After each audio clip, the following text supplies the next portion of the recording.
Good morning. Good morning, everybody. Welcome to today's session on advancing the WHO Comprehensive Mental Health Action Plan for 2013 to 2030. We're really excited to be here today to be able to talk about global perspective and country progress in this area. Thank you all so much for being here. I think we still have some attendees joining. We're just going to run into some instructions now in terms of having access to various languages. We're really proud to be able to share with you resource around having Spanish translation and French translation. And for those of you, who want that, you can go to the icon at the bottom of your menu that might have a globe. And you can select the language that you prefer. We have three channels. We have English, which is the main channel, and then we have Spanish and French. If you don't see the globe, you can also click on the more icon, the three dots, and then you should find it there. If you need help and you're not able to do that, you can feel free to message us in the chat and we can support you. Great. Okay, great. Hi, everyone. I'm Vicki No. I'm a professor here at the CUNY Graduate School of Public Health and also the director for the CUNY Graduate School of Public Health Center for Innovation and Mental Health. We're really excited to be able to co-host this webinar along with the Mental Health Innovation Network. Our implementation science collaborative on mental health and psychosocial support learning collaborative was started in 2020, and it represents a global network of practitioners, researchers, policymakers, donors, stakeholders who regularly convene to identify priorities focused on mental health and psychosocial support, particularly for trauma-impacted communities. And we host a variety of different activities, including webinars such as this. We also promote cross-site learning and support implementation strategies across various teams. We work on efforts to synthesize research and advance the evidence base and accelerate evidence to use processes for community level mental health and psychosocial support interventions. We also will have the registration link for those of you who are interested in joining us. We welcome everybody, and we're looking forward to continuing this effort. And now I'll pass it over to Joy Mohia from Mental Health Innovation Network to share about the network. Hello, everyone. So my name is Joy Mohia, and I coordinate the Mental Health Innovation Network. And MHIN is a community of mental health stakeholders whose aim is to share knowledge, resources, and ideas to promote mental health and improve the quality and coverage of care. And we do this through three main themes. So the first one is knowledge translation, where we disseminate different mental health resources to the global mental health community. The other element is helping innovators be seen, where we help to showcase the work that is being done in the various communities around mental health. And then the third one is decentralization, where we have different hubs just to be able to harness regional efforts. So we have an Africa hub, an Asia hub, Latin America, and a Caribbean hub, just to be able to bring together the mental health innovators from that region. And in doing this, we help disseminate and synthesize knowledge to a diverse group of stakeholders. And we're glad to be having this webinar today, which is also part of our dissemination efforts, where we're aiming to help advance the WHO Mental Health Action Plan. Next slide. So for today, we have a great panelists with us who will be able to take us through the amazing work that is going on. And so to just start us off, giving us the global perspective, we have Dr. Mark van Ommeren, who's the head of the mental health unit in the Department of Non-Communicable Disease and Mental Health at WHO headquarters in Geneva. He has extensive expertise in global mental health and psychosocial support and has played a leading role in developing major WHO and interagency initiatives, including the IAC MHPSS guidelines, MHGAP, the WHO series on low-intensity psychosocial interventions, and the World Mental Health Report, Mental Health for All. So over to you, Mark. Welcome. Thank you so much. I hope my voice is clear. Thank you, Victoria and CUNY University for giving us this platform. Thank you for Joy and Mental Health Information Network for once again giving WHO platform. It's really appreciated. I'm going to share my screen. Hopefully that will go the way I want. Not yet. Let me just do this again. Stop sharing, share, and now share it on the one there where I want to see it. Share. And now it's showing on the right one. Okay, I got a hands up, which is good to have the reassurance because I wouldn't know.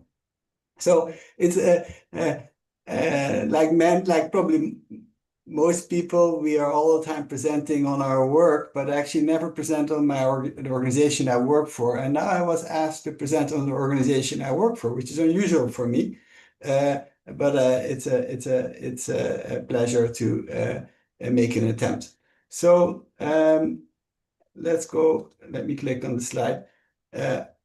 Before talking about the organization I work for, well, what topic? Obviously, the conversation is on mental health. As this is partly an introduction to mental health internationally. A few statistics. Latest count, over 1 billion people are affected, have a mental disorder. The numbers are enormous. What's really important, I think, is that statistics such as the one on the bottom right, where worldwide only 29% of people with psychosis receive mental health services.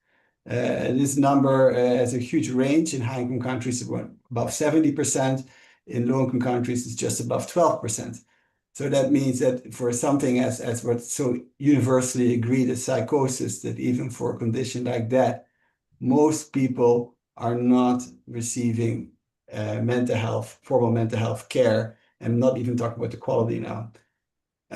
In terms of how does it sit within broader public health and health, is that by the Global Burden of Disease study, that depressive disorders is the second most disabling cause after back and neck pain, and anxiety disorder is number 5.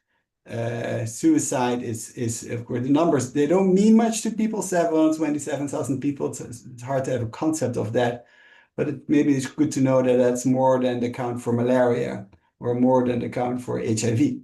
So this is an enormous amount of people. In India, out of every 100 funerals, 2 are because somebody ended their own life. So this is a really much more common than people realize. But one of the good things that is happening, that suicide rates around the world are dropping. It's true. If you're North America, you will hear other sounds. You will hear that it's going up. It's true, North America, it's going up. But around the world, on average, since 2000, it's gone down 35%. And for every suicide, there's 20 suicide attempts. So it's a big topic. Now, WHO is a United Nations organization. It's governed by governments. It's an intergovernment organization. And when the world all agrees on things, it's easy to be very strong and powerful. And when the countries are fighting and looking for disagreements, it's more difficult. But the reality is that still the UN for many countries plays a very important role, and WHO is one of such agencies in the UN. It's the technical health arm of the UN. We have 6 regional offices, which is kind of federal. So they have an independent election for a regional director. And there is 153 country offices. Many of the countries with a higher income do not have a specific WHO country office.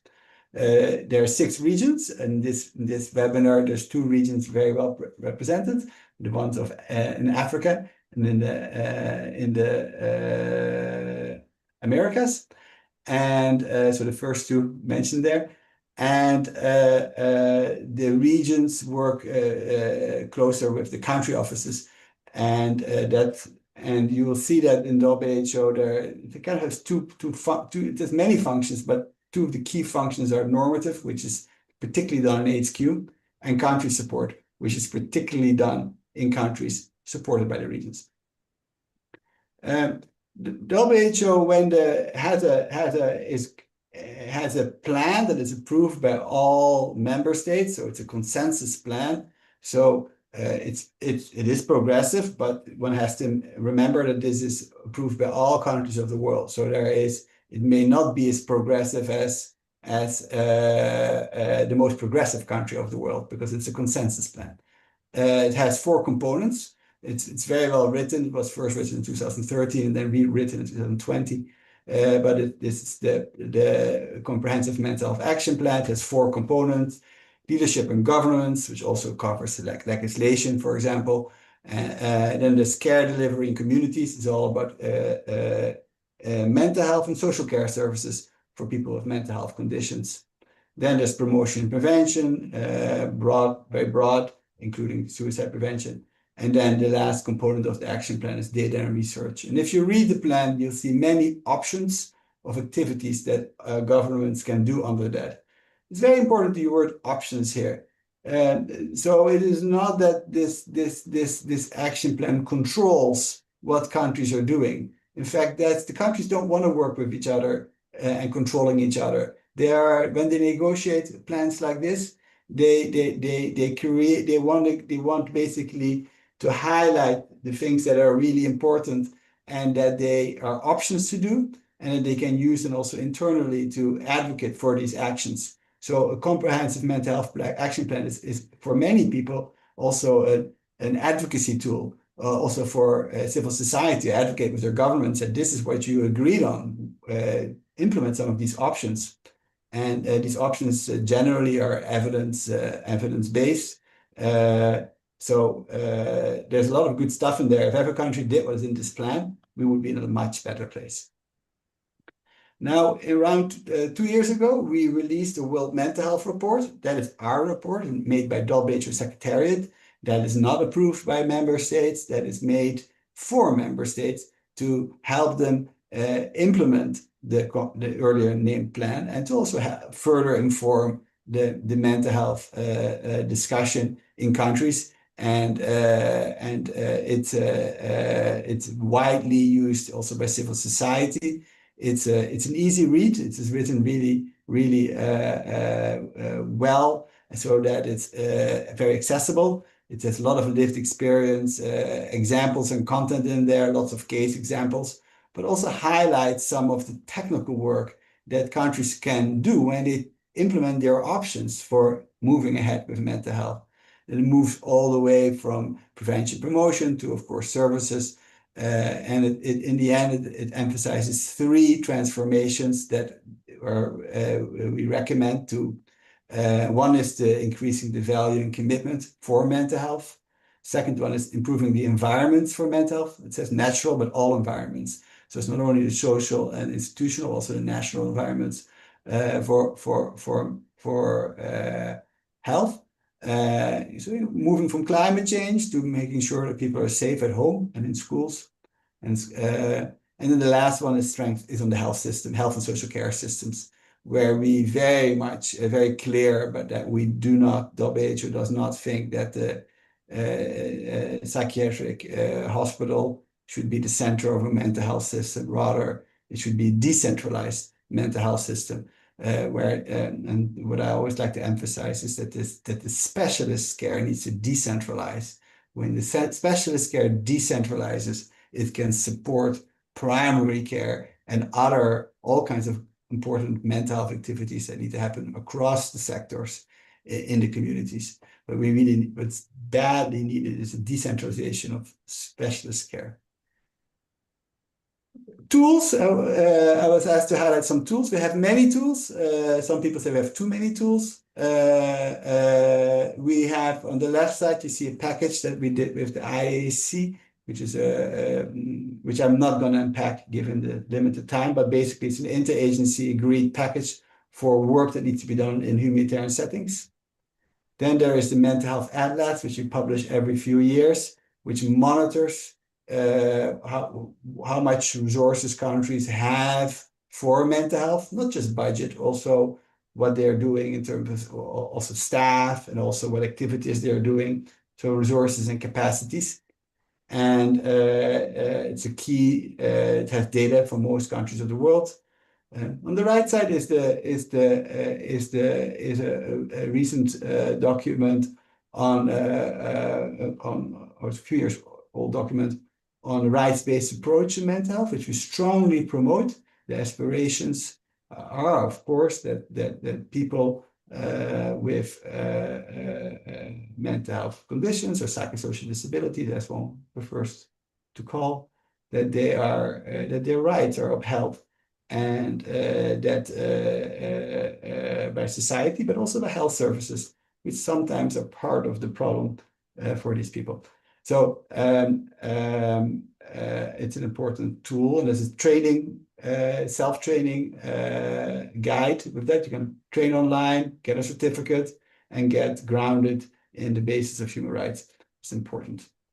Then next is a whole slide here on all MHGAP. MHGAP is kind of a well-known term in the field. There's also an online training there. There's everywhere in this presentation, there is QR codes, so you can click on it and get more information. What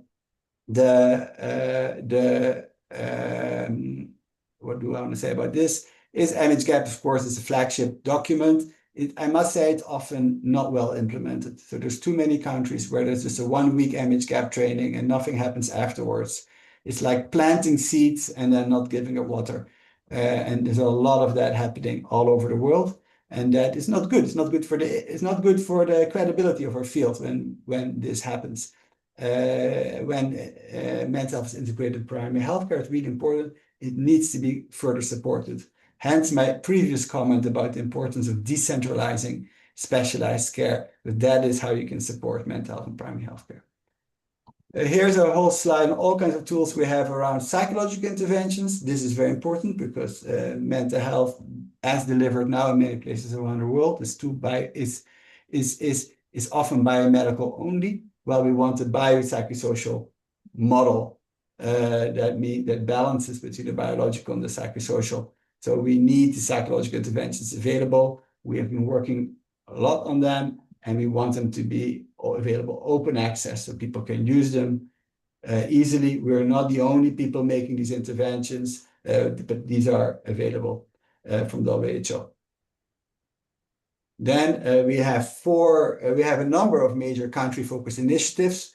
There's a special initiative for mental health, which is only done in 10 countries in the world, where we really go deeper into services development. We have UNICEF, we have a joint program on mental health and psychosocial well-being and development for children and adolescents. It's again a selected group of countries, I think about 12. We do Live Life suicide prevention initiative. It's really important to reduce suicides around the world, with particular extra focus on minimizing access to means of suicide, like acutely toxic, highly hazardous pesticides, which is, if we could ban those in India and many other countries, immediately the world suicide rate would measurably drop. And there we do a lot of search support in large crises, where we supporting governments or local authorities in making some mental health care available and helping the coordination. Overall, my regional colleagues will emphasize there's many roles the WHO does. We have a commitment to policy dialogue, capacity building, technical guidance and data, and we're mandated by the World Health Assembly, and that supports us. So the countries are themselves vote for what we do, and we are in their control. And that's good. So every country can keep their own autonomy. Thank you so much. I spoke perhaps longer than I should have, and I hand over back to Joy. Thank you very much. Bye-bye. Thank you so much, Mark. And for anyone with any questions, please feel free to use the Q&A section.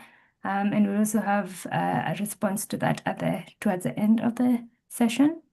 So having heard from the global context, we'll now like to hear about regional adaptations and emerging priorities.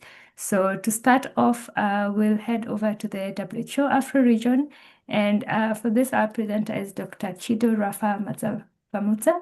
She's a regional advisor for mental health at the World Health Organization African region, a psychiatrist with extensive experience in public mental health. She focuses on strengthening mental health care systems across Africa, expanding access to treatment, and addressing the high burden of unmet mental health needs. Over to you, Chido. Thanks, Joy, and thank you very much to the Mental Health Innovation Network and Victoria Tikuni for this opportunity to share on mental health systems in Africa. I hope you can see the screen. The slides are in presenter mode. Okay. Yes. Right, so I'll just give an overview of what I'll talk about. We could talk about a lot about mental health in Africa, but we'll talk about a few key regional statistics, the regional framework, which is the regional interpretation of the Global Action Plan, and the current status of the mental health targets that have been set forward for the region, the role of the WHO Regional Office for Africa in terms of country support, and advocacy, and critical challenges, the lessons that we have been learning along the way, and key actions going forward. So mental health, neurological conditions, substance use affect nearly 150 million people in the African region.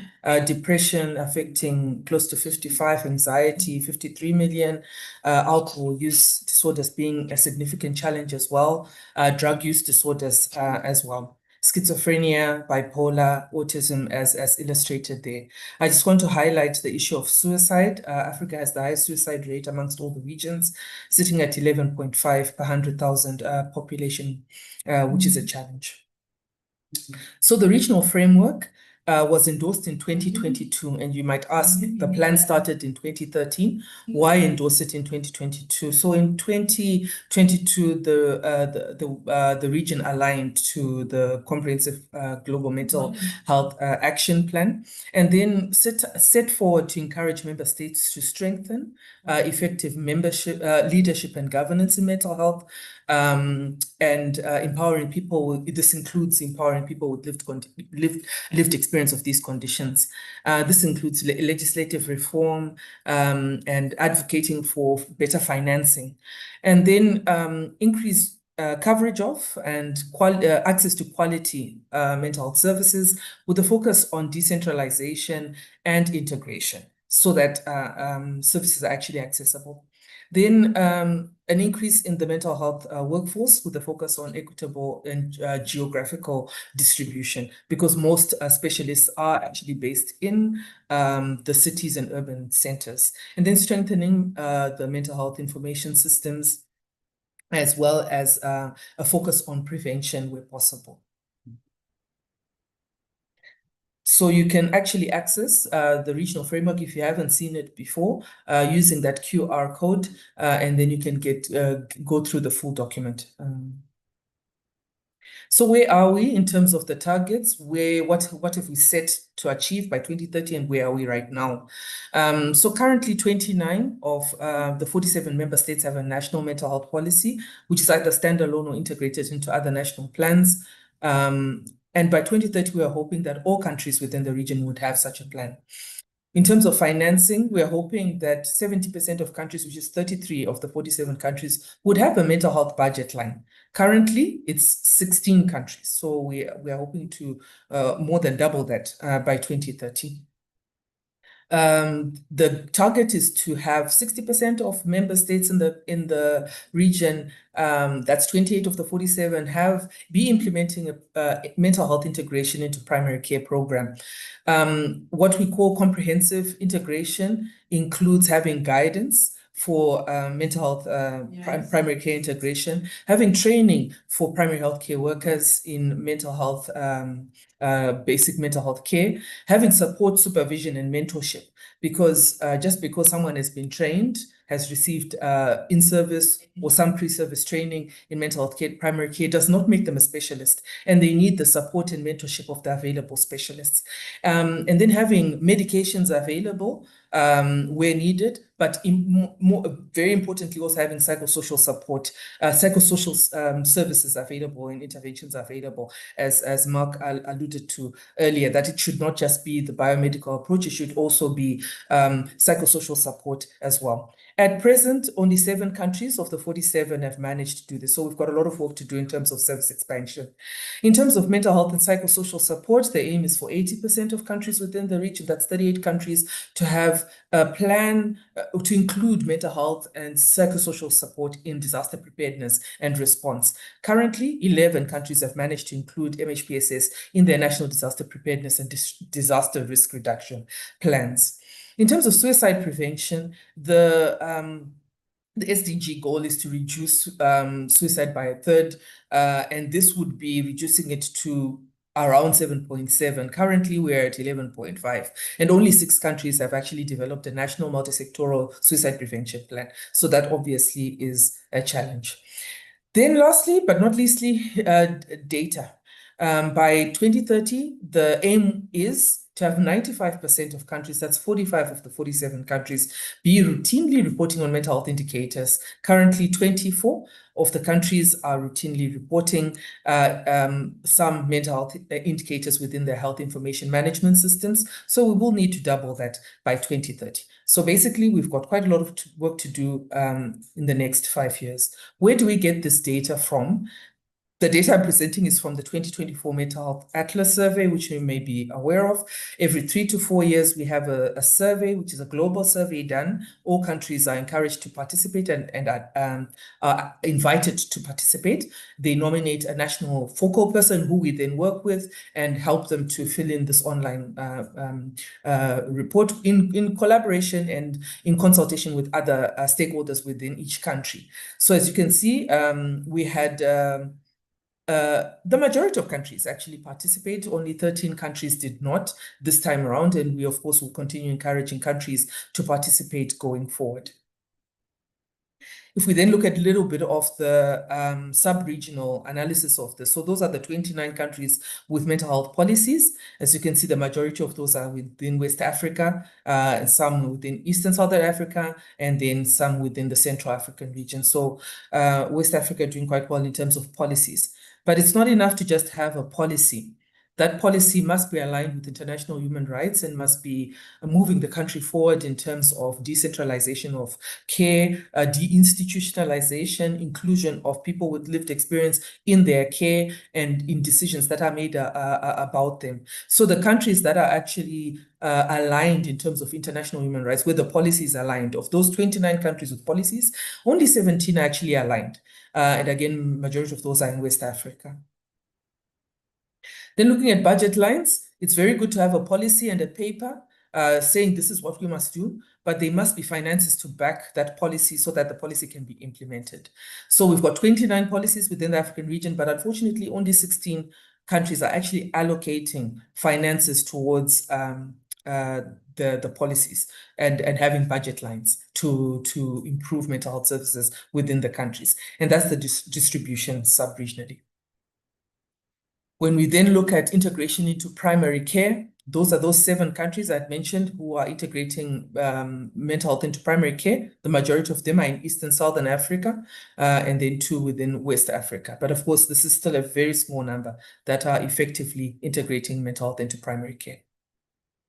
In terms of suicide plans, those 4 plans are distributed, 2 within Eastern Southern Africa, 2 within West Africa. In terms of mental health and psychosocial support, the countries that have integrated MHPSS into their disaster preparedness and response plans are in green, and the ones in pink are yet to do this, but we're hoping that this whole map will be green or close to green by 2030.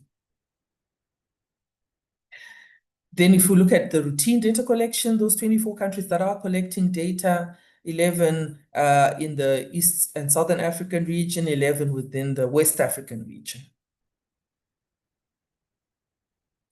So what is the role of the regional office? We are there to raise awareness, to address stigma, to build capacity on key mental health issues and provide evidence-based guidance, and also facilitate access to the normative tools that are usually developed by HQ, facilitating that these actually be used and implemented within countries. We regularly interact with and provide technical support to the country offices and to the Ministry of Health, mental health focal persons, and other focal persons within the ministry who might be doing work that's related to mental health. And this includes issues around mental health law, policy reform, as well as strategic planning, program development and reform in line with decentralization and primary care integration, MHPSS preparedness, building capacity, mental health capacity training, and building skills of healthcare workers, advocating for better financing, development of mental health investment cases, or whatever help that the country might need to advocate for budget lines and better access to financing for the mental health program, as well as strengthening information systems and routine collection of data within countries. We also work on building partnerships within the region and mobilizing resources. There are many stakeholders that are working within mental health within the region, and we work with them and support them as well. And we also have interdisciplinary collaboration within the organization and together with Minister of Health colleagues, integration of mental health into HIV programs, TB programs, cancer control, child adolescent health, and emergency preparedness. Additionally, we support implementation of key mental health initiatives in the region, including the Special Initiative for Mental Health that Mark mentioned. In Africa, there are 2 countries that were selected to be part of this program, Ghana and Zimbabwe, that have been doing amazingly well.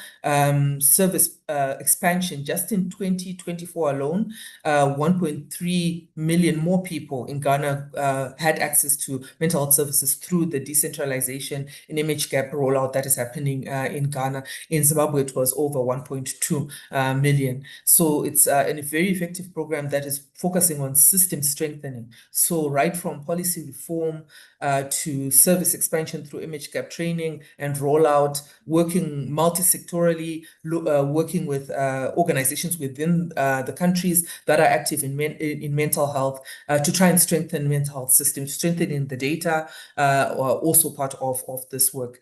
Then the WHO UNICEF Joint Program for Child and Adolescent Mental Health, which is currently being supported in Côte d'Ivoire and in Mozambique.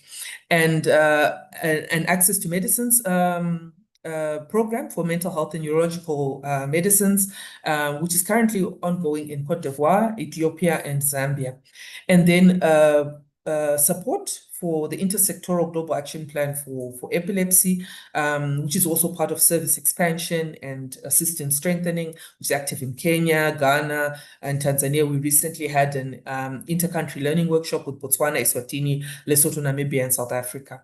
Then perinatal mental health initiatives are also there with an emphasis on early childhood development and the importance of perinatal mental health, maternal mental well-being in Kenya, Mozambique, and Tanzania.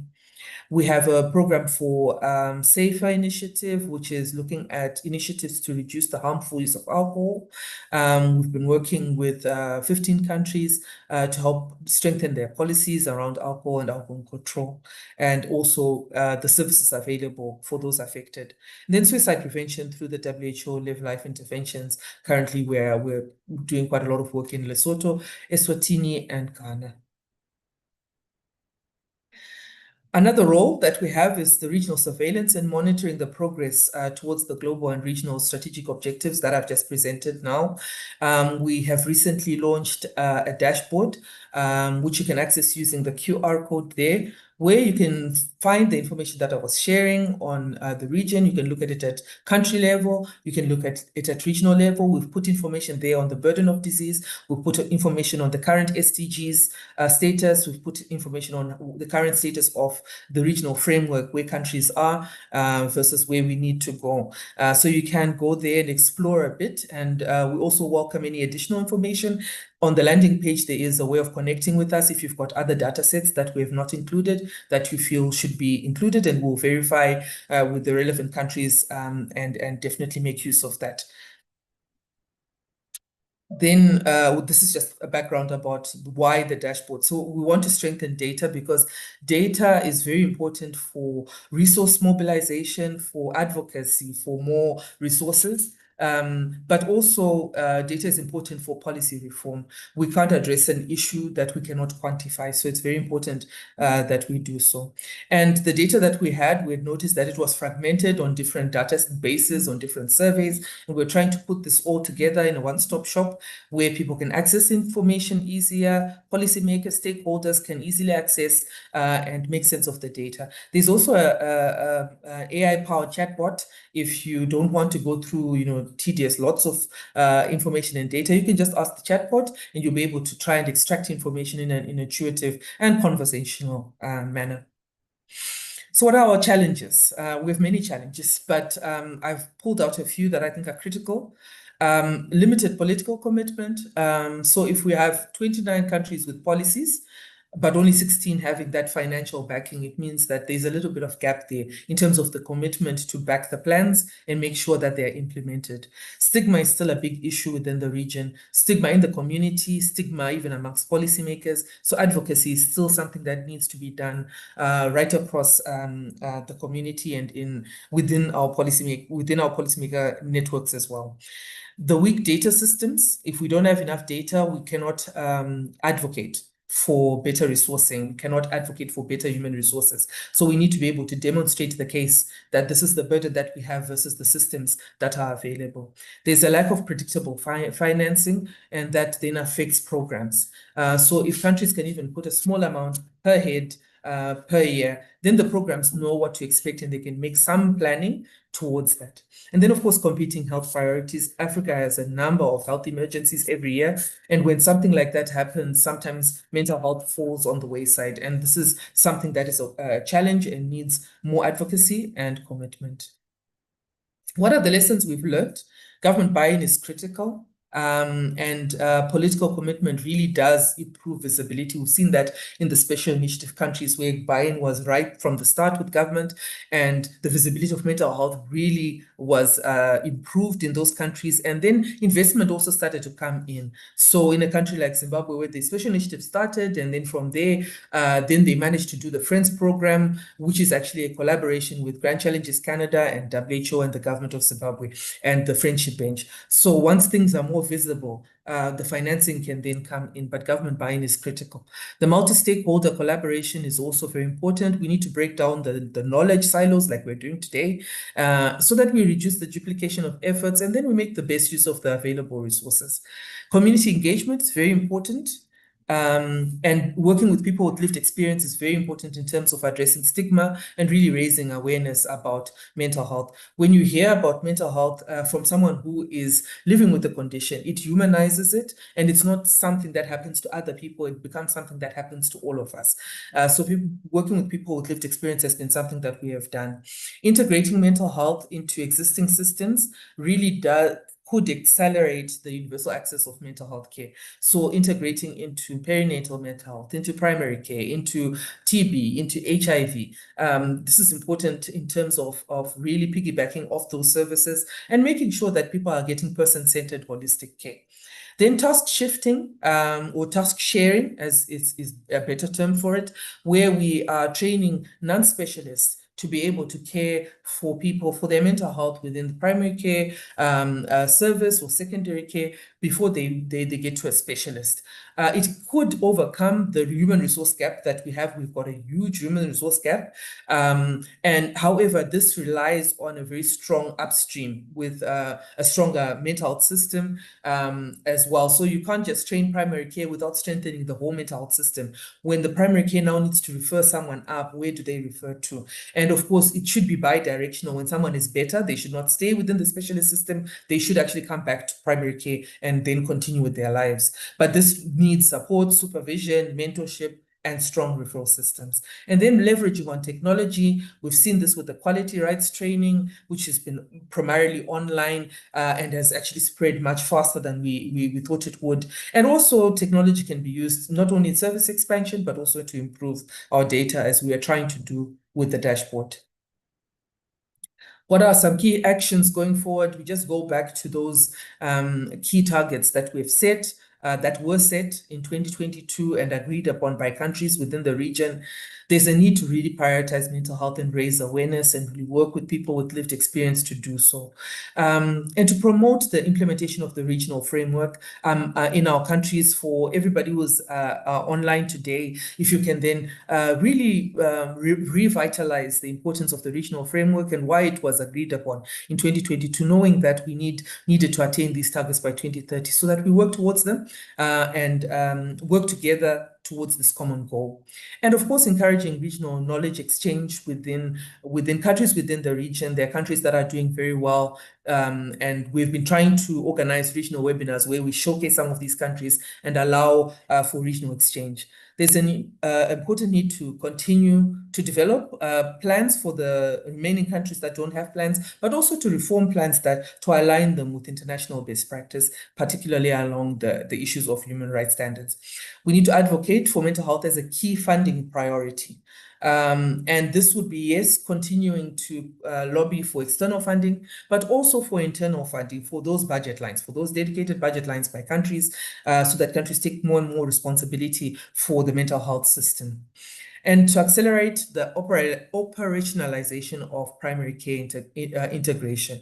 So too few countries, only 7, are actually doing this effectively. So there's a need to re-emphasize the important need to decentralize, to integrate mental health, and then of course piggyback on all of those other programs. And then lastly, to improve our data. Like I said, we cannot lobby for policy reform. We cannot lobby for more resources if we do not know the status on the ground. So routine data collection is so critical so that we strengthen our data. So I will stop there. Thank you very much and hand over back to you, Joy. Thank you. Thank you so much, Chido, for clearly presenting on, what is being done in the region with great examples, challenges, lessons learned, and what each of us in the webinar can be able to do to help support in this implementation. And now we'll go over to hear more about the Americas region. And this will be by Dr. Matthias Irarrázaval. He's a regional advisor, mental health and substance use in PAHO. And he is an associate professor at the University of Chile Medical School. His work centers on strengthening mental health systems, advancing evidence-based interventions, and supporting policy development across Latin America with a focus on child and adolescent mental health and suicide prevention. Over to you, Matthias. Thank you, Joy. Can you hear me? Yes. Okay, great. Thank you to the Mental Health Innovation Network and the Center for Innovation in Mental Health at CUNY for the invitation. Thank you, Mark, for that comprehensive global overview and the action plan context, and Chido for showing all the progress in the Africa's region. And now I will share what we're seeing in the Americas. In this presentation, I walk through our data, the progress that we've made and the gaps that remain, and what we are learning as we implement the action plan across the region. Thank you, Francesca. So we have data from 32 countries, 91% of the region. And on objective 1, the leadership and governance, 81% of countries report mental health policies aligned with human rights, and 81% have dedicated mental health laws. Both exceeds our 80% targets. We moved from 61% in 2017 to 81% today. Now, these are all data self-reported, and so we are working to strengthen monitoring of actual implementation. Having the law is one thing, but making sure it changes practice is another. On objective 2, community services, this is where we see our biggest gaps. Only 13% of people with psychosis accessed services in the past year. We have a target to increase that by 50%. The community-based facilities are at only 1 per 100,000 population. We need to double this. The positive thing is 66% of countries report integration into primary care, meeting 4 of 5 criteria. That's up from 48% in 2020. But meeting criteria doesn't automatically mean people are getting care. We're measuring system capacity. We need to get better at measuring whether people are actually reached and whether they improve. The next one, please. So on objective 3, promotion and prevention, 67% of the countries have multi-sectoral programs and 72% have mental health preparedness for emergencies. But on suicide specifically, we need to be honest, and Americas was the only WHO region where suicide rates were increasing when the latest estimates came out. Our rate is 9.2 per 100,000 population. That's about 100,000 deaths annually in our region. That's an emergency, that's an urgency. The target is a 1/3 reduction by 2030, which means preventing around 33,000 deaths per year. That's the urgency that we have. We're working to increase the proportion of countries with national suicide prevention strategies, currently at 63%. But we also know that strategies alone don't save lives. Implementation does. I'm going to talk about the regional suicide prevention initiative. And on objective 4, information system, 84% of countries report core mental health indicators, double the global average, and this is what allows us to have evidence-based conversation.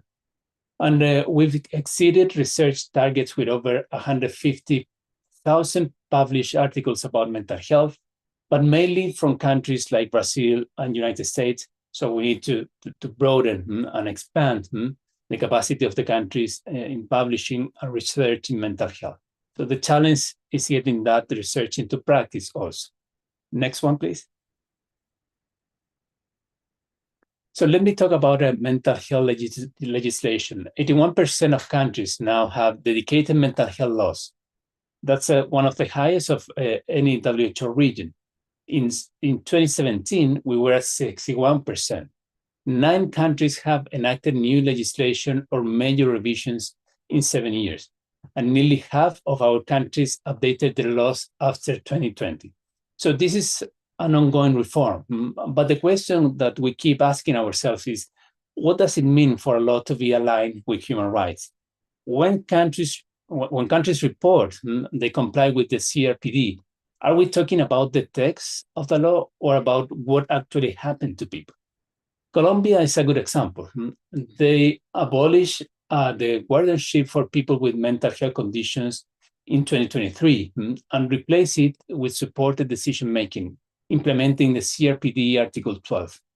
More importantly, they didn't stop at passing the law. They trained judges, they issued implementation guidelines, they created monitoring systems with organizations of people with disabilities. So there's a complete implementation of that law, the 2245 law. Paraguay and Ecuador in different times, 2022 and 2024, enacted new laws emphasizing community-based care and rights protection, and Mexico introduced a safeguard for supported decision-making. So across these reforms, we see a clear trend towards CRPD compliance, but there's also persistent challenges. What connects these reforms is movement towards CRPD compliance, community care, protecting legal capacity, preventing coercion, but we are also learning the limits. The laws don't enforce themselves. In most countries, we still see coercive practices and unnecessary institutionalization despite these progressive laws. The gap between legal text and clinical practice is what we are working on. The next one, please. So mental health needs change across the life course, but our policies don't always reflect that. 77% of countries have national mental health policy. That's a strong foundation. But when we look at a specific population, we see gaps. 45% have dedicated child and adolescent policies. Given that half of mental health condition begins by age 14, this gap has real consequences. We're missing prevention and early intervention opportunities. Only 1 in 3 countries have policy for older adults, as countries like Chile, Uruguay, and Cuba age demographically, this will become a bigger problem for the region. So the challenge isn't writing more policies. It's about making existing policies operational with budgets, timelines, workforce plans, and ways to track where we actually what we are actually doing and what we say we do. In the context of the World Mental Health Day this year, we organized the webinar Empower, Connect, Care, Strengthening Child and Youth Mental Health in the Americas. Francesca, just a click to show that information. With this webinar highlighted the importance of prioritizing child and adolescent mental health across the region. We also launched a virtual course about improving mental health of children and adolescents in primary care, which is designed to strengthen the capacity of health services to respond effectively and to promptly to mental health needs on this population. This is an open course that can be used, and it's available in Spanish and English. The next one, please. And then suicide prevention, which is a really important thing and topic in the region. In 2021, approximately 100,000 people in our region died by suicide, a rate of 9.2 per 100,000 population. Male dies at nearly 4 times the rate of females. And North America had the highest sub-regional rate of 13.5 per 100,000 population. And the Andean area, mainly Peru, Bolivia, and Chile, had the lowest at 5 per 100,000 population. Adults over 50 accounted for the majority of deaths, 71% among males, 65% among females. And for every death, as Mark commented, there are approximately 8 to 20 attempts. From 2000 to 2021, the regional rate has increased 17%, with a sharper increase among females at 23% compared to 14% for males. And North America saw this 33% increase that I mentioned. So we made some progress on national strategies from 8 countries in 2021 to 21 countries today. And we are trying to expand coverage from 22% to 63%. But implementation, it will save lives. And we've seen only some countries that they've been implementing, for example, WHO's Live Life framework. Guyana demonstrated this. Guyana faced one of the world's highest rates, and they implemented this Live Life framework with situation analysis, identifying pesticide ingestion as a primary method in rural areas, multi-sectoral coordination through a national task force, capacity building with over 300 providers and 1,500 community gatekeepers trained, a 24/7 crisis helpline with over 20,000 responses, but most importantly, connected with the services, means restriction to pesticides access controls, and they have been reducing the rate of suicide mortality. They are also engaging media on responsibly reporting, which also is very important. So what Guyana and other countries as Uruguay is showing is that prevention requires simultaneous action across multiple fronts. And that's why we launched the regional initiative on suicide prevention and mental health to try to support the comprehensive implementation in different countries. And this year, we also published the regional report.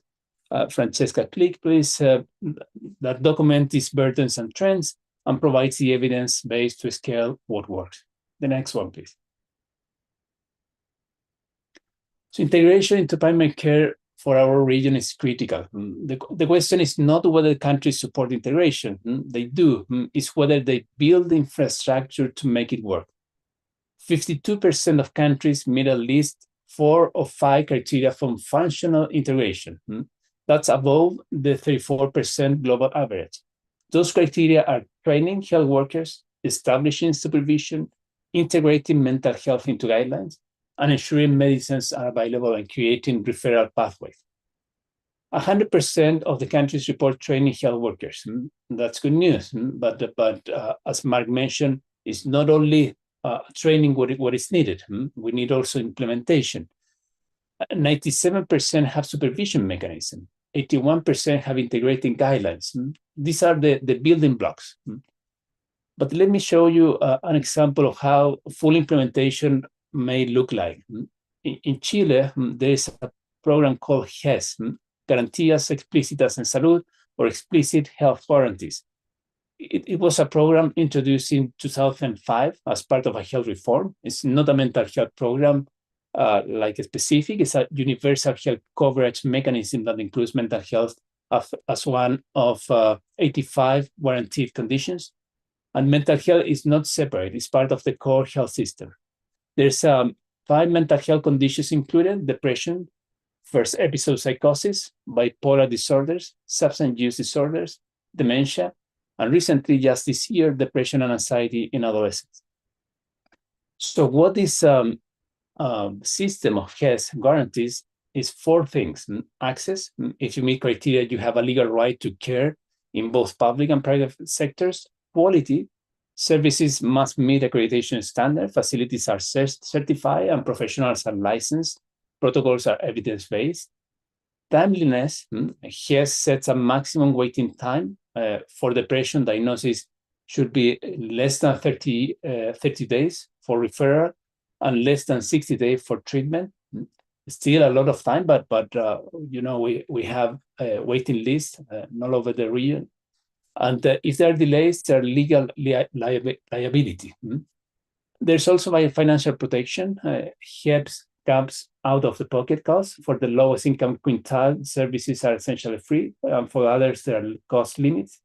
And this work mainly with integration of mental health centers into primary care, multidisciplinary teams that provide prevention, treatment, and rehabilitation, and team members visiting primary care centers monthly to discuss complex cases and support the primary care teams.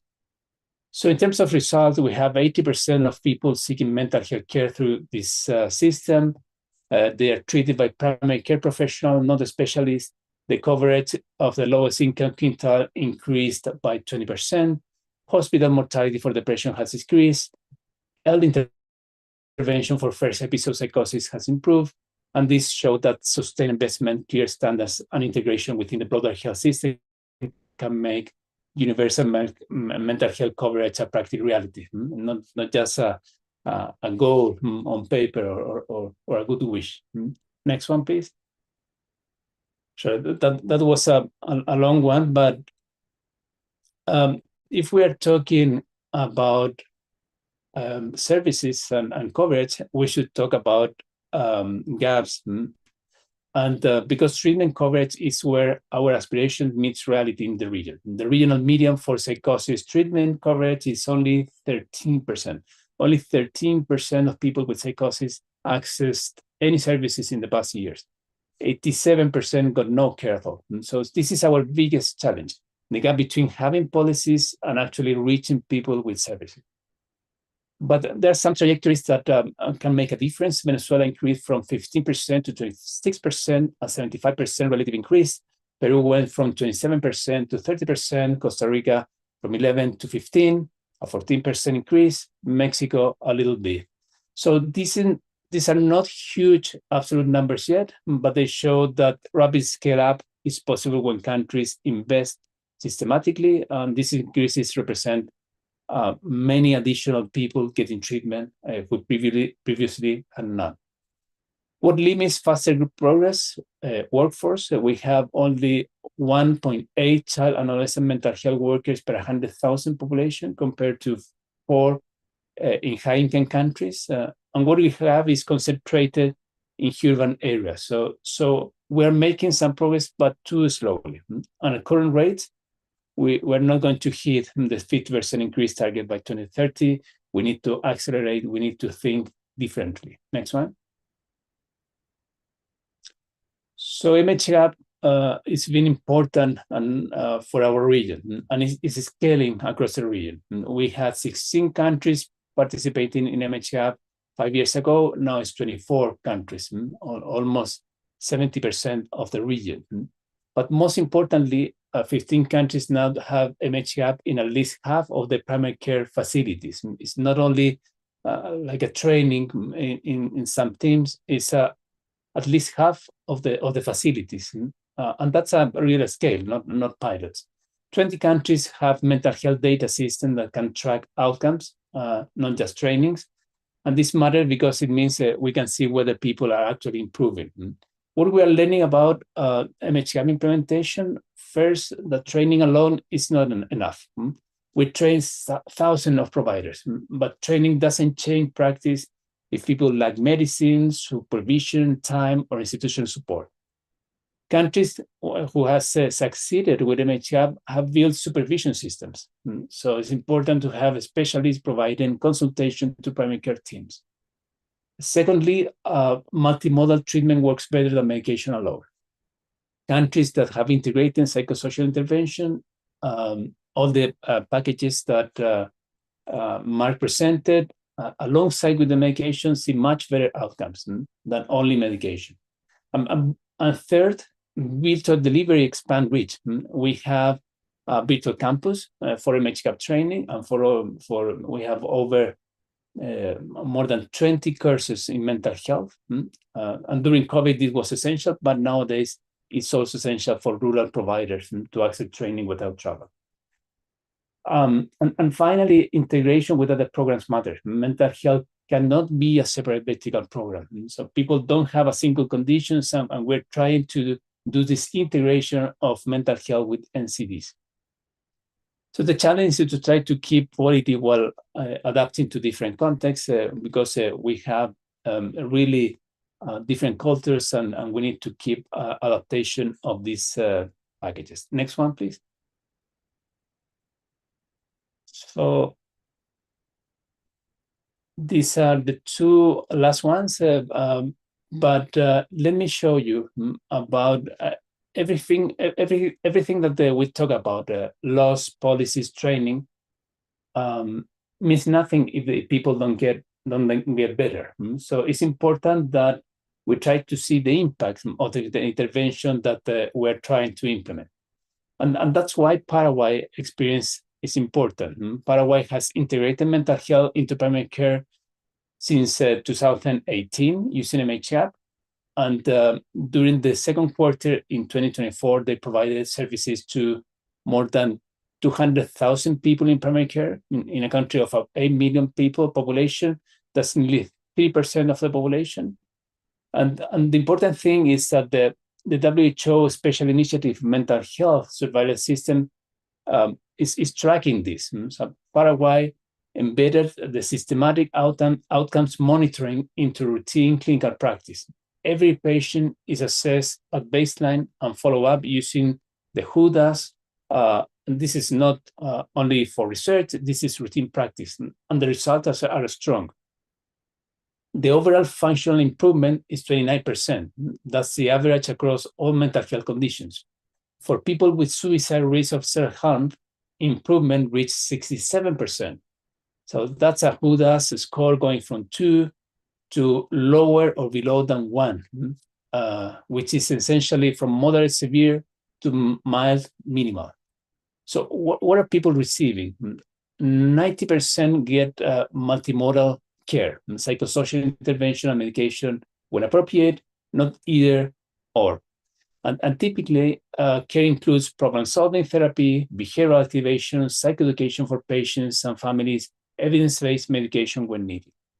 For depression, we have this 32% functional improvement, 90% receiving multimodal treatment, 98% adherence to follow-up. That adherence percentage is extraordinary. typically, chronic disease follow-up in Latin America runs 40 to 60%. So when nearly everyone comes back for follow-up, it tells you something. People feel respected, they see benefit, and care is accessible. Argentina is replicating this across multiple provinces using the same WHO tools, and they're seeing similar patterns.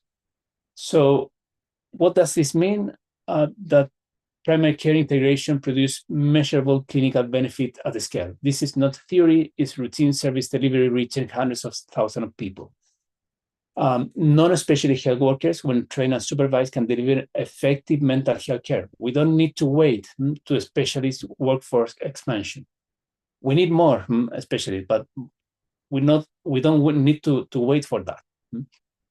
The third conclusion is that comprehensive care, psychosocial plus medication, works better than medication alone. So that validates the MHIN model. And finally, that people accept mental health care in primary care. That 98% follow-up rate suggests they found the care helpful, respectful, and more accessible than in a hospital. So this evidence is changing our conversation. We're not debating whether primary care integration can work anymore. We're discussing how to accelerate scale up. Next one. And this is the last one that we have about the evidence, and is related with investment. The Americas invest $6 per capita in mental health, more than double the global median of 2.6. But the real story is not just about how much we spend, it's where the money goes. For decades, our region funneled most mental health budgets into psychiatric hospitals. Through the 90s and the early 2000s, 60 to 75% of the budget went to large asylums where people were warehouses, sometimes for years, with minimal treatment.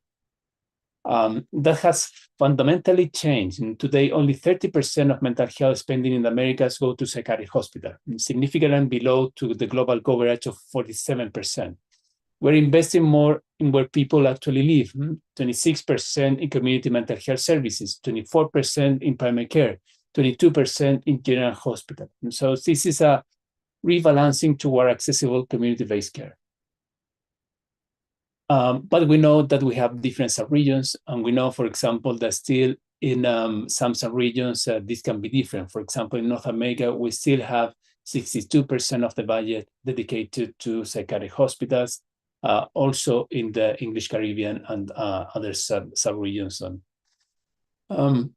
But at the same time, we have many good examples of how to do it. Brazil shows what is possible. In the 90s, 75% of federal mental health funding went to psychiatric hospital, and today, 79%, almost the same, goes to community-based care. So completely changed in a couple of decades.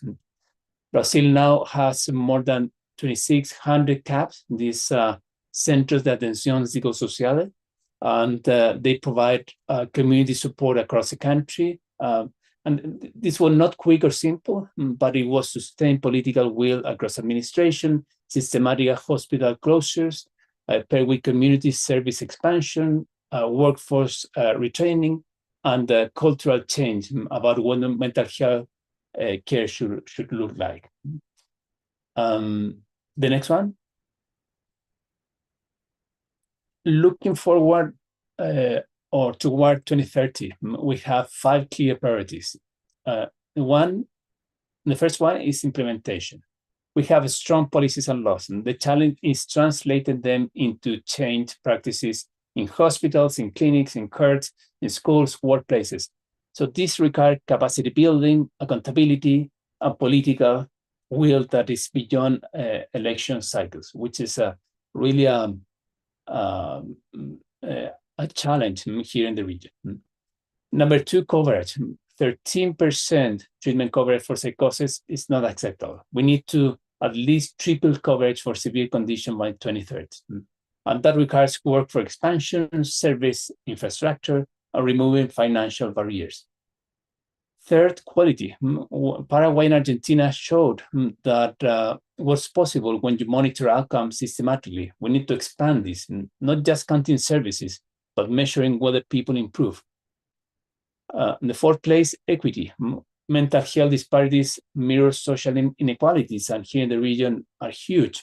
Rural population, indigenous communities, Afro-descendants, sexual and gender minorities, people in poverty, all face additional barriers that we know, but we need to actively reach those that are left behind. Fifth, accountability. We need to keep strengthening the data system to track progress. We need to measure what matters: coverage, outcomes, equity gap, financial protection. And we should also hold ourselves accountable. We have momentum, and we are having also evidence that our approach works. But the transformation across the region shows what's possible. But also all the challenges. Momentum is not automatic. It requires continued investment during economic pressures that we have right now, sustained political commitment, and willingness to learn from successes and also from failures. So every percentage point, every data that we show today, I think is important because it represents thousands of people that can access dignified, effective care. And that's what is finally driving our work. Thank you for your attention, and I'm very willing to answer any question. Just a few slides about highlighting that this information is publicly available through PAHO's Mental Health Atlas for the Americas Dashboard. The next one, it's an interactive and up-to-date view of the mental health system across our regions. So you can select all the indicators that I showed today and many others from the Atlas and try to compare between different countries and sub-regions. Thank you.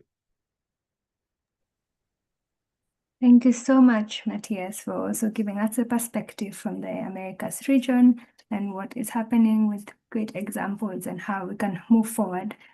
So now we'll go into a panel question and answer section where we'll have a few questions and then also pick a few from the participants who are attending today. So just to start us off, given what both Matthias and Chida have presented from your regions, what are some of the common challenges and opportunities you've observed in implementing the action plan? Over to you, Chida, and then Matthias. Thank you. So I think definitely, as highlighted in the presentation, there are issues around human resources gaps.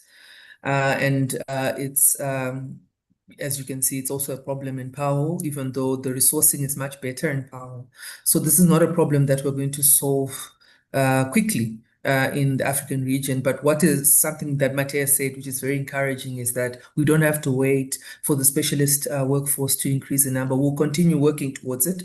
But in the meantime, we do need the task sharing. We need to encourage MHGAP and the stepped care approach. So I think that is definitely an opportunity. The decentralization of care, the integration of care into primary care, but also into other existing health services to allow us to sort of bridge the human resource gap that we have, because we in Afro have got even fewer mental health specialists, and that's going to take us a long time to improve. But we can bridge that using MHGAP. And the encouraging news, as Matthias was going through the slides, is that this is effective. It works, and if you follow up in time, primary care integration actually provides a service that is effective and reduces burden on the specialist services. Thanks. Thank you, Chida. Over to you, Matthias.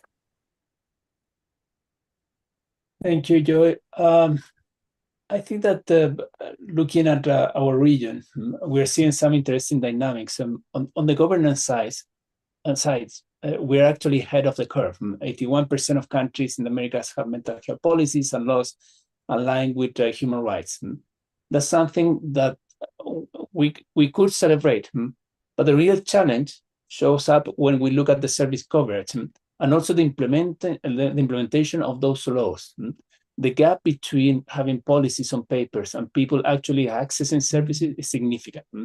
So we know that only 13% of people with psychosis use services in the past years, against a target that we have of increasing this by 50%.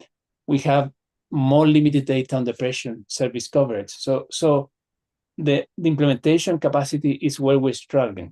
The framework exists, but translating them into actual care is what we need in terms of how to reach communities, and that's another story. So the resource piece is particularly difficult because we know that only 1 in 3 countries in America has both estimated and allocated the human and financial resources needed for the mental health plans. And that's important. It's not only to have plan, but also to try to have all the financial resource allocation that we need in order to implement the plans. Countries know what they need, but getting those resources committed and deployed is a bottleneck. And on the opportunity side, there's a real momentum around primary care integration. 52% of countries have systems for this, and we're seeing significant improvement between the last 5 years. Pharmacological intervention in primary care jumped from 79% to 97% of countries, and service training went from 61% to 77%. So the infrastructure is increasingly there. We need to build on that foundation, and that's a really challenge. And the final word is a multi-sectoral collaboration piece is another opportunity that I think is so important with education, with social affairs, with so many other like ministries and teams that are so important for partnership. Thank you. Thank you so much, and even for showcasing that despite the challenges, it is possible. We've seen some really great examples of this being done, and the element of the multi-sectoral collaboration, which is very important. And I think that also brings us to our next question in terms of, from your experiences, what are some of the top strategies and best practices for moving the country forwards in advancing mental health? Chido? Thanks, Joy. So one thing that we're starting to see a lot of is investment cases amongst the African countries, mental health investment cases. We've got Ghana, Kenya, Zimbabwe, and recently the Gambia last week launched their investment case for mental health. So this is not just focused on external resource mobilization. This is also targeted at internal resource mobilization. So these investment cases are tools that can be used to advocate for government expenditure to be increased for inclusion of mental health in national health insurance schemes. We saw this in Ghana. Ghana has now included mental health conditions in, or some mental health conditions within the national health insurance scheme. So things can improve if we actually use those advocacy tools, not just externally, but also internally. And then the issue of integration, again, the task sharing, we're seeing this happen. Obviously, we see it in a larger impact in the special initiative countries, but there are countries that are also implementing MHGAP, even countries that are not supported by special initiative, and task sharing with the adequate support, supervision, and mentorship. So that issue of support, supervision, and mentorship will leverage on the few psychiatrists, the few psychologists, the few mental health specialists that are available in each country. So the median, if you look across the region, is not good, but each country usually has a few specialists, and they can become the mentors, the supporters, the ones who are implementing the supervision, so that the quality doesn't decrease, because that's one of the issues. As we task shift, as we task share, we don't want the quality of care to decrease at primary care. You should be able to get good quality care at primary care, good quality care at secondary or tertiary care. So those are some of the examples that have been coming. Thanks. Thank you so much, Chido, and for emphasizing, despite having the task sharing, we need to still maintain the quality of services being provided. And over to you, Matthias. Thank you, Joy, for the question.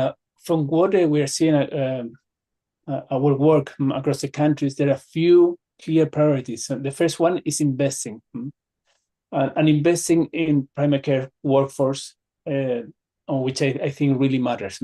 Also in community services. The countries making progress are the ones that have moved beyond just having guidelines to actually train the primary health care workers systematically and also community workers, not just pre-service, but ongoing in-service training with supervision from mental health specialists. We've seen this jump from 82 to 97% of countries having a specialist involvement in training. And that model of embedding mental health expertise to support generalist providers seems to be a winning formula. It's mainly MHR, but MHR implemented in a good way. The second one is the institutionalization agenda that needs concrete action plans.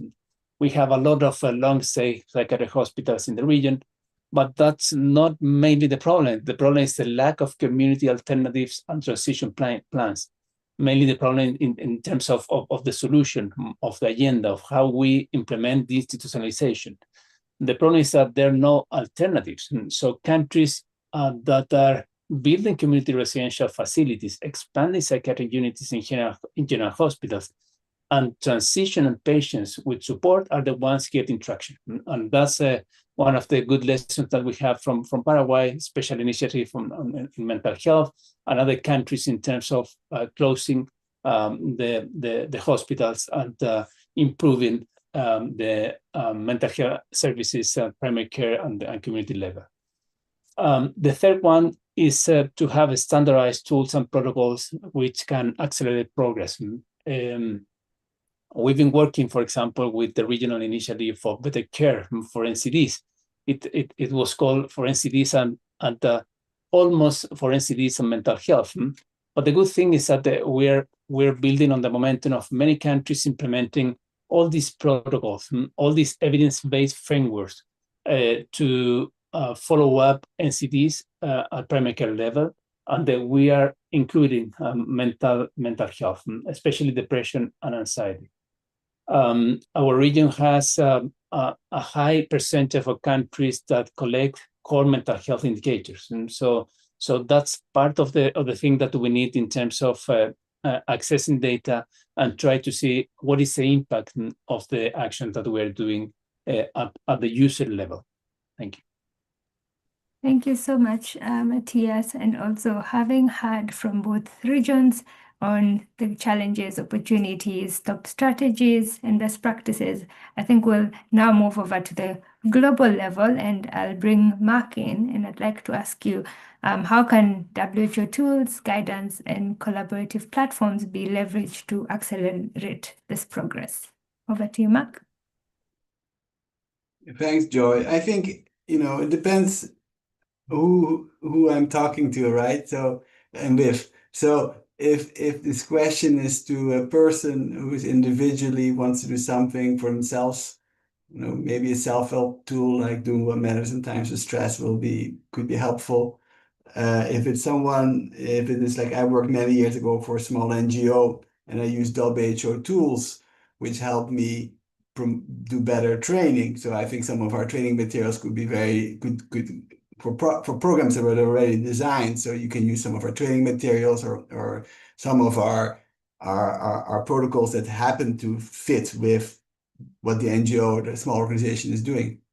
But if you take it at a larger scale, say, well, what can we really do with all that work, and how can we do something at scale? And let's say we means people who can have access to government or are working with government, then that's a different question. So I think it's really important to have a vision of where one is going as a country or as a region. So often that's written in a policy. Sometimes it's actually articulated just by the mental health leaders, and it may not be written in a policy, but it should be very clear where we're going. So if the goal is to strengthen mental health in general hospitals, then that is the goal. Then look at the tools that are suitable for that. And if the goal is primary health care, then work with the tools that are relevant for that. There is a notion, I was reading a book by I think a future Nobel Prize winner, which is called The Voltage Effect. It's an economist talking about scaling programs.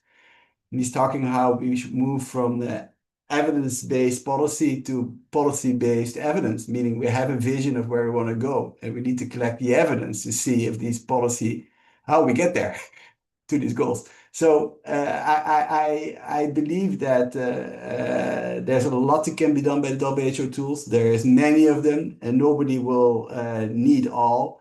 And there's still gaps. There's still tools that we don't have. But it's really important to have vision to see where we're going to go and then fit it in. Thank you so much, Mark, and for actually explaining what people can do from an individual level to an organization level. And that also brings us to our next question in terms of, as you've mentioned, working together. So how could international networks, regional coalitions, and/or local collaborations support the implementation? Are there any models we could learn from, even from the regions, in terms of how to best work to be able to support the implementation of the WHO Mental Health Action Plan? And I'll start with Chido briefly, and then Matthias and maybe Mark, if you have something to add. Over to you. Thanks, Joy. So I think definitely platforms for knowledge exchange are very important to even build the collaboration. So we need to be able to meet, to share knowledge, and then to be able then to work together to fill in the gaps.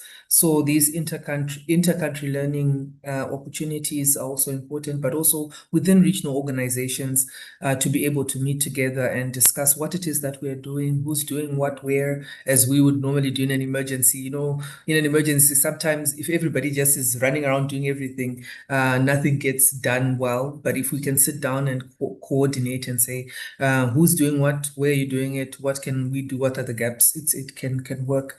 I'll give you an example from one of the special initiative countries, Zimbabwe. I had mentioned it before, the Friends program that came up. It's actually a collaboration between Grand Challenges Canada, between WHO, the Ministry of Health of Zimbabwe, and the Friendship Bench. So it's actually quite a big collaboration that has come through to be able to implement massive MHGAP rollout. So everybody agreed that what they need is strengthening of primary healthcare within the country. This is to support. So Friendship Bench had been there. It was doing a lot of community level work. But the problem that Friendship Bench was facing was they were now having a problem within the primary care, that the community care could be good, but if the primary care is not good, the whole thing falls apart at that level. So to strengthen that next level of care, this collaboration has now come into play, and they've all agreed that let's do MHGAP training. And a lot of other NGOs have then come in, ITech has come in, everyone is pushing towards MHGAP rollout. So it's just an example of how everybody can roll towards one vision, push the MHGAP, and hopefully then from there move to the next. If MHGAP is exhausted, which hopefully at some point it will, then we move on to the next level of care or next challenge. So I think it's an issue of sitting together, deciding where the gaps are, deciding how we can work towards a common goal together. It doesn't have to be everything. Everybody does their own part. We're different organizations with different mandates, but if we can agree on a common goal, that would help. Yeah, thanks. Thank you, Chido. Matthias, Mark, anything to add? I think, Joy, that partnerships are absolutely central to making this work. And we're seeing several models that could inform others. I would say that the Mental Health Innovation Network represents an important approach. I think that that network creates spaces for peer learning, evidence sharing, South-South collaboration, that is a more horizontal knowledge exchange platform. And we don't have another similar platform. So I think that those possibilities can let countries learn from each other's implementation experience rather than always looking to top-down technical guidance. When a country sees how a neighbor with similar resources tackled primary care integration or workforce development, that's often more actionable than general best practices. We may have also regional coalitions. I think that matters too. The Organization of American States, the OAI resolution, established 2 months ago a regional mental health partnership and working group in the Americas that creates a formal mechanism for sustained collaboration and potentially pool resources through a regional fund. So that kind of institutional architecture can help smaller countries access to technical support and financial resources they couldn't generate alone. The technical cooperation model through the WHO's regional offices are also essential country-level support. You know that countries are not implementing these plans in isolation. They are getting help with policy development, workforce training, services assessment, and monitoring systems. The sustained technical presence makes a real difference. And thanks, Mark, and all the team for that always support. International partnership, like for example, what we have in the Special Initiative for Mental Health, 12 countries have catalyzed also progress in specific countries.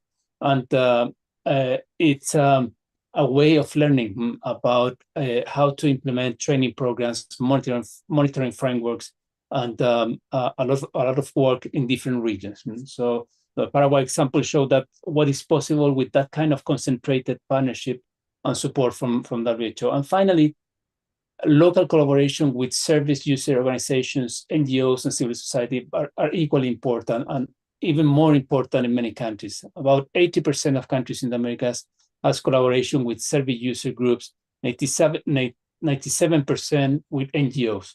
So these partnerships are important. The important thing is to have a good participation model, because otherwise it's not working. We should talk about how to make participation happens with people with lived experiences and organizations. But in terms of knowledge exchange, regional mechanism for coordination and research mobilization, these groups are really the best in order to share experiences. So there are different models. I think those are maybe the most important ones to create an ecosystem that supports the country progress. It's not only one model, should be a multi-model framework in order to work. Thank you.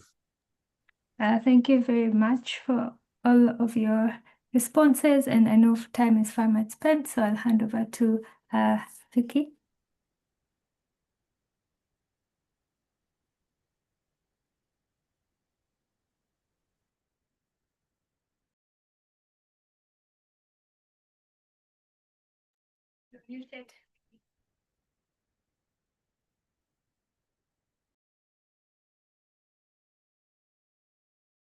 Can you hear me now? Can you hear me? Now we can. Okay, sorry about that. I just wanted to first thank the panelists for the great discussion and Joy for facilitating that. There are a number of questions in the Q&A, which we won't be able to get to, but we will be including the responses from the panelists in the follow-up report that we will be sharing. So thank you all for being here today. We have a few announcements.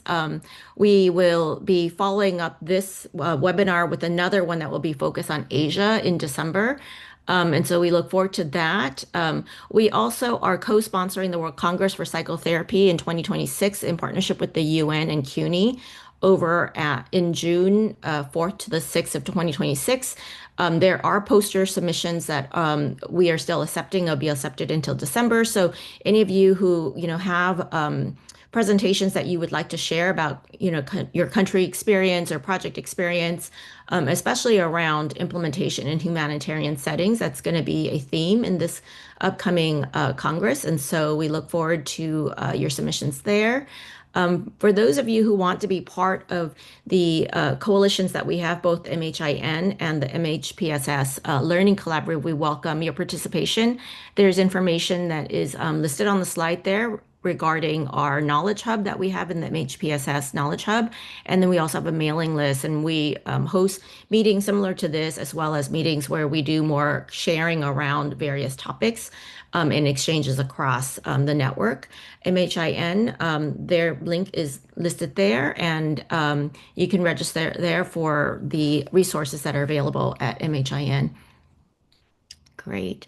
Thank you all for being here today. This was a really wonderful discussion about the global vision, as well as how we've moved the needle in Africa and the Americas as well. Thank you so much, Mateus, Chito, Mark, for your insightful sharing. And we look forward to everybody participating in our networks and continuing this work forward. Thank you all. Bye-bye.